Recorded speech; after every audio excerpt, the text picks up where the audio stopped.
Hi guys, my name is McKinnon Galloway, and this is my friend Aiden Frazier. And we're here to talk about our new series about neurofibromatosis. Aiden, what is neurofibromatosis? Neurofibromatosis is a genetic disorder in which tumors grow on nerves throughout the body. He has NF1, and I have NF2. So I guess you could call this show Tumor Talk.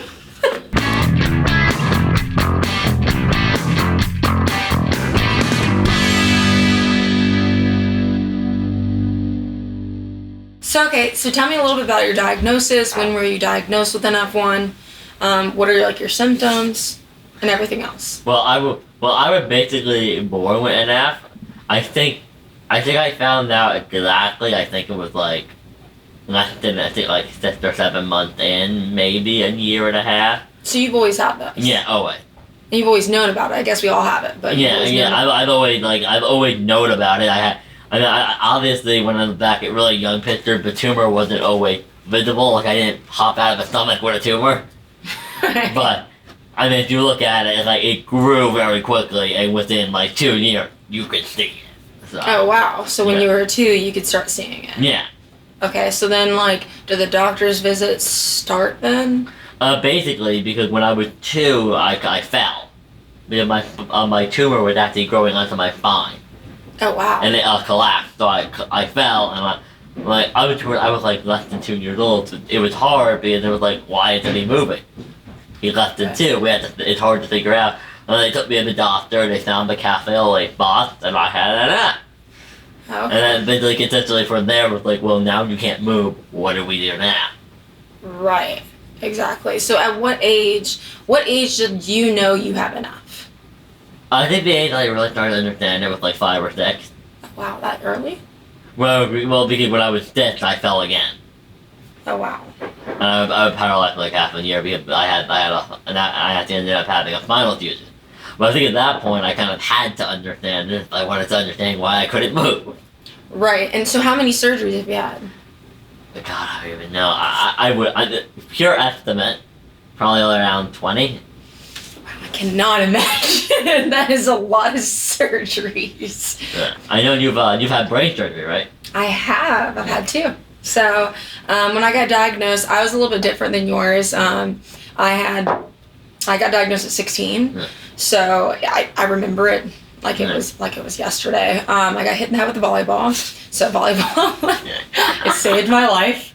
And so I got hit in the head with a volleyball, and then I went in for MRI, and they're like, "You're gonna be deaf by the time you graduate high school." And I was like, "What do you mean?" And so I thought it wasn't a big deal, and I went back to school, and of course I told my boyfriend at the time, my friends. And I had some friends kind of walk away, and my boyfriend broke up with me, and it was kind of at that time that it was very impressionable, you know what I'm saying? I was 16, so that's that time that you're starting to figure out who you are, and so it was something that I became wow, this is an issue that people can walk away from me, and this is something that is really, really intense to handle. Yeah. So then the doctor's visit started. And it was just one doctor visit after another. After another. As you know. So, it was one of those things that, and it never stops. As you know. It just never stops. Yeah. And I think that's one of the hard parts about living with these illnesses is that it just never stops. Anything that is continuous, really. Oh, absolutely. And I think that, so since then they started me on Avastin. And that drug was amazing. I love that drug. Right? So and there weren't many side effects for it, which was really nice because I've been on so I've used some phase 1 medical trials, and those were pretty intense side effects. Yeah. So so I started on that, and then they were on my 18th birthday, they told me I needed brain surgery. So on your 18th. Yeah, and so at the time. What a great birthday we're at. Right. Happy birthday. And on my 16th birthday. Here's your brain surgery. Right. And on my 16th birthday, I got diagnosed. So my 21st birthday, I was so scared. Question: do you remember who it was that hit you with the volleyball? Yeah, it was this. We were playing on the men's team, And it was this kid, his name was Dylan. I remember to this day. So you like remember it. I mean, I should have gone back and like, thank you for saving my life, but like, you know, I kind of like stopped playing volleyball after that.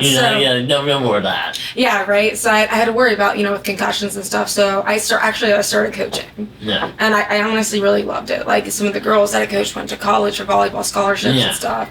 And it was really great kind of giving back in a different way based on like my passion.